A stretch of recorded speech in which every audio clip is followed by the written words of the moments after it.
முல்லைத்தீவு மறைக்கோட்டத்தில் முன்னெடுக்கப்பட்ட இளையோருக்கான சிறப்பு ஒன்று கூடலும் கலை நிகழ்வும் ஜூலை மாதம் 6ஆம் தேதி ஞாயிற்றுக்கிழமை உடையார்கட்டு புனித ஜூதாததியு ஆலயத்தில் நடைபெற்றது.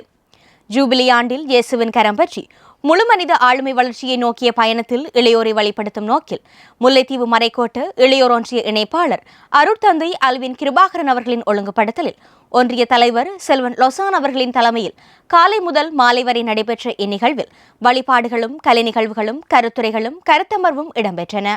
காலை கொடியேற்றத்துடன் நிகழ்வுகள் ஆரம்பமாகி நற்கருணை ஆராதனை, ஒப்புரவு அருட்சாதனம் என்பவற்றுடன் புதுக்குடியிருப்பு ரோக்க வித்தியாலய அதிபர் அருட்தந்தை ரொபின்சன் ஜோசப் அவர்களின் தலைமையில் திருப்பலியும் இடம்பெற்றன. தொடர்ந்து கரித்தாஸ் கியூடெக் நிறுவனத்தினரால் இளையோர் திறன் வெளிப்பாட்டு வலுவூட்டல் கருத்தமர்வும் குளிர்ச்சியல்பாடுகளும் முன்னெடுக்கப்பட்டு அன்று மாலை அரங்க நிகழ்வுகள் இடம்பெற்றன.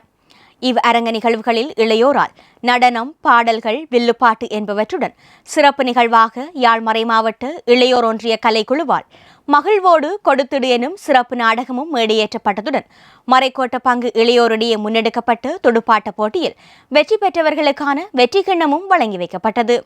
இந்நிகழ்வில் மறைக்கோட்ட பங்குகளை சேர்ந்த 200க்கும் அதிகமான இளையோர் பங்கு பெற்றிருந்தனர். இந்நிகழ்வில் யாழ் புனித பத்திரிசியார் கல்லூரி அதிபர் அருட்தந்தை திருமகன் அவர்கள் பிரதம விருந்தினராகவும், முல்லைத்தீவு மறைக்கோட்ட முதல்வர் அருட்தந்தை ராஜசிங்கம், யாழ்மறை மாவட்ட இளையோர் ஆணைக்குழு இயக்குநர் அருட்தந்தை யோன்குருஸ், யாழ்மறை மாவட்ட கரித்தாஸ் கியூடெக் நிறுவன இயக்குநர் அருட்தந்தை ஆண்ட்ரோ டெனிசியஸ் ஆகியோர் சிறப்பு விருந்தினர்களாகவும், முல்லைத்தீவு ரோக்க மகாவித்தியாலய அதிபர் திரு நல்லையா அமிர்தநாதன் மற்றும் ஊடகவியலாளர் திரு குமணன் கணமதி பிள்ளை ஆகியோர் கௌரவ விருந்தினர்களாகவும் கலந்து சிறப்பித்தனர்.